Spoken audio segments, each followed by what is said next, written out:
Welcome. This is great, isn't it? Isn't it? Well, listen. We were together.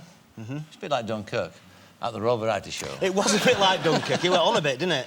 Did it ever? It went on a bit. I went on. I was 3.5 hours I waited to get on, and even the Queen looked at her watch when I went on. To make matters worse, it was digital, so her face lit up blue. You know what I mean? So like a second-class stamp in audience. Like that.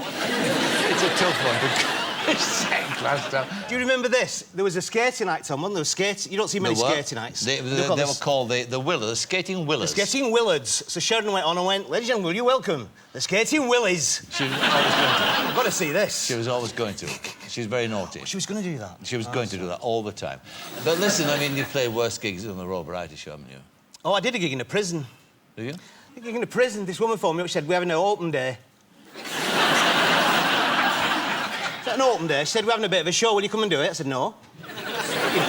She said, oh, come on, they're good lads. I said, don't think they are, to be honest with you.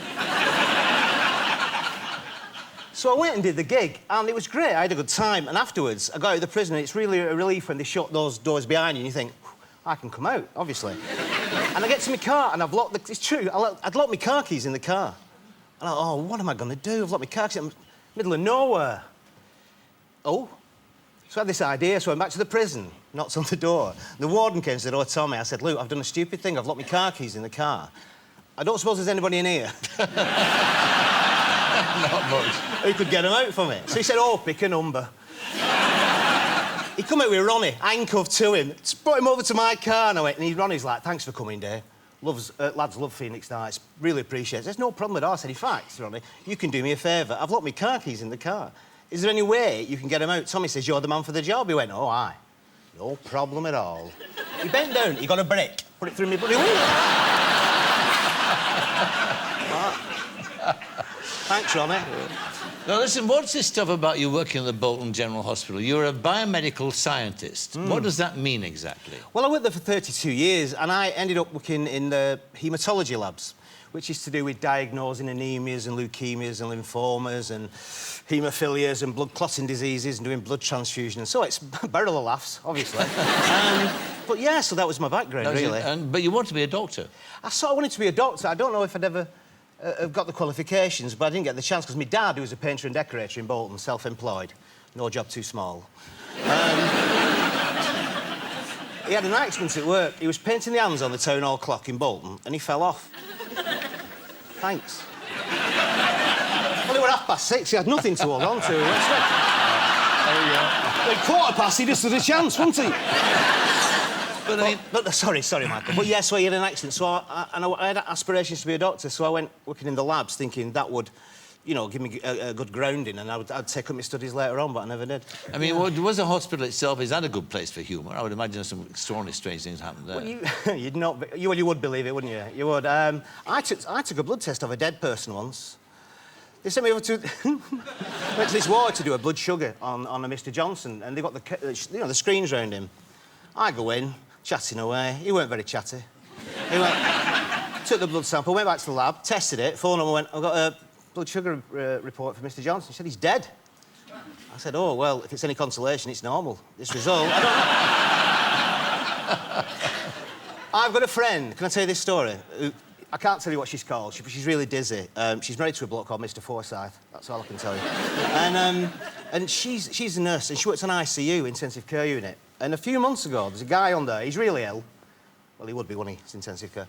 And he's got everything. He's got the monitors, he's got the tubes, he's got the drips, he's got the oxygen mask, he's got the lot. He's flitting. That's a good word. He's flitting in and out of consciousness. And there's a young nurse, a new nurse, and she's just mopping his brow, keeping him stable. And he suddenly opened his eyes and said to her, "Are my testicles black?" And she went, "Oh, like that." And she said, "Well, I just do head and shoulders, me. I'm just..." He said, "No, you've got to look, love. Are my testicles black?" And she went, "Oh," and he went, "Have a look." So she ran and got this friend of mine who's a staff nurse on there who came over. "What's going on here?" "Are my testicles black?" So she went, "Right, OK, this is the way we play it on my unit."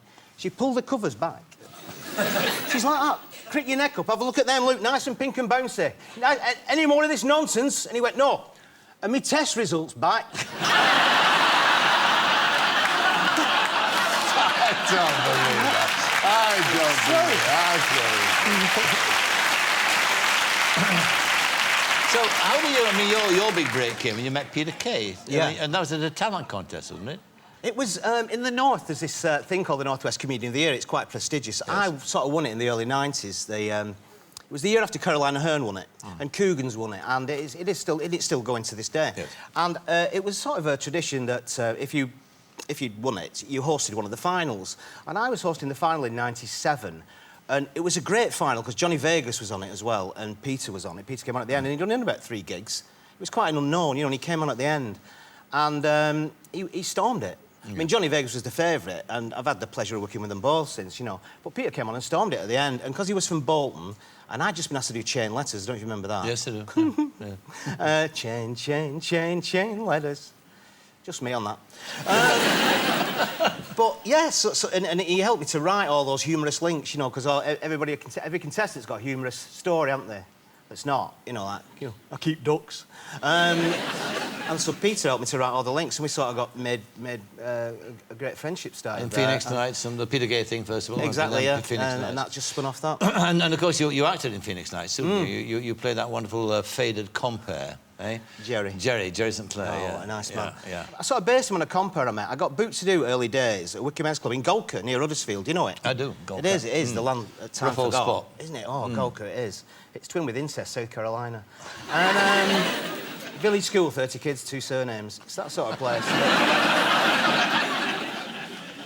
And they'd booked me for an Australian theme night, the club, the local Golka British Legion it is. Yes. They were having a big promotion on, so it's packed, it's Yorkshire, it's half-price lager, it's going to be full, isn't it? and they've gone to town, they've got Australian flags, they've got didgeridoos, they're all bar staff are wearing their mats with corks on, in Yorkshire, you know, like that. The comper's giving it all the Jerry bit, and I stood waiting to go on. He went, "Here we are, Golka British Legion. Welcome to the club on Castlemaine 4X promotion night. It's lovely to see you all here tonight." And he looked down, I swear, there's a boomerang on top of the piano. And he said, "Oh, look at this, lad. Do you think if I throw this, it'll come back?" And the bloke at the bar said, "If it hits me, it fucking will."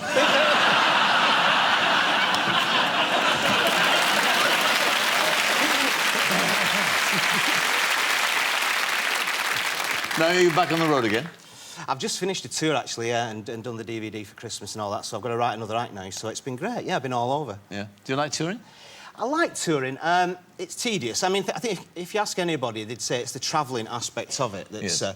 And you notice stuff, don't you? I don't know if you've seen this. I'm intrigued by all these signs, you know, you've got on motorways that give you different messages, don't they, every time? Don't drink and drive and all that. And I like them that just go... slow down. And you go, "Whoa," don't you? They're good, I like them. There's this new one on the motorway. Have you seen this? They've painted chevrons on the carriageways. and there's a sign in it that says you must keep 2 chevrons apart from the car in front at all times. And I just think that's rubbish. I nearly killed myself trying to keep up with the Porsche last week. He's going 110. I'm like, this is... But I've got this satellite navigation. Oh, yes. Have you got it? I've got that, yeah. Has anybody got that sat Can now? you make it work? Oh, yeah. But what I like about it is you put in somewhere and it tells you how to get there, but you can pick a voice, can't you? Yes. Now, I've picked Jane. The reason being, because she sounds fit, right? I like the way she says, "Turn around when possible." She says that. I like that. There's a guy called Frank from Accrington who goes, "Turn around when possible." I don't want him. It's a bit pervy to me. Well, you can have foreign. You can have Wolfgang. Right. Mm-hmm. "Turn around when possible." That's scary. You can have Mehmet. Now, I tried Mehmet. This is true. You can have Mehmet. He's from Turkey. He's a Turkish lad. He sounds a nice bloke. But no matter where you want to go, you end up at his brother's carpet shop. That's the trouble. In Marmaris. I want to go at Bridlington. Any more telly? I'm doing some more 8 out of 10 Cats next year, 2 more series of that, which I'm looking forward to, yeah. So that'll be good. Good, OK. Well, all the best, Dave, and nice to have you on the show. Oh, Dave Spikey. Thanks for having me.